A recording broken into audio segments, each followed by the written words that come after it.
കൊച്ചി തേവര പാലത്തിൽ നിയന്ത്രണം വിട്ട ലോറി കൈവരിയിൽ ഇടിച്ച് തകർത്ത് 1 മാസം പിന്നിട്ടിട്ടും അറ്റകുറ്റപ്പണി നടത്താതെ അധികൃതർ. വാഹനയാത്രക്കാരുടെയും കാൽനട യാത്രക്കാരുടെയും സുരക്ഷയ്ക്കായി നിലവിലുള്ളത് 3 വരി പ്ലാസ്റ്റിക് കയർ മാത്രമാണ്.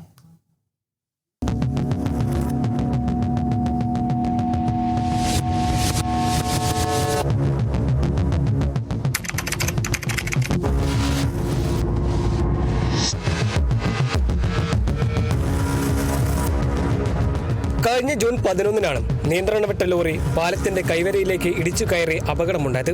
ലോറി അലക്സാണ്ടർ പറമ്പിത്തറ പാലത്തിന് മുകളിൽ തൂങ്ങിക്കിടന്നു. മാലിന്യ നീക്കത്തിനായി കൊച്ചി കോർപ്പറേഷൻ കരാറിനെടുത്ത ലോറിയാണ് അപകടത്തിൽപ്പെട്ടത്. മാലിന്യങ്ങളുമായി ബ്രഹ്മപുരം മാലിന്യ പ്ലാന്റിലേക്ക് പോവുകയായിരുന്നു ലോറി.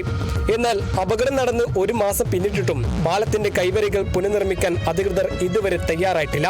കൈവരികൾ ഏത് നിമിഷവും കായലിലേക്ക് പതിക്കാവുന്ന അവസ്ഥയിലാണ്. അപകടമുണ്ടായ സ്ഥലത്ത് യാതൊരു മുന്നറിയിപ്പ് ബോർഡോ ഇല്ല. താൽക്കാലികമായി പ്ലാസ്റ്റിക് കയർ ഉപയോഗിച്ചാണ് ഇവിടെ സുരക്ഷാ ക്രമീകരണം ഏർപ്പെടുത്തിയിരിക്കുന്നത്. രാത്രികാലങ്ങളിൽ ഇതുവഴി കടന്നു പോകുന്ന കാൽനട യാത്രക്കാർ പോലും അപകടത്തിൽപ്പെടാനുള്ള സാധ്യതയും കൂടുതലാണ്.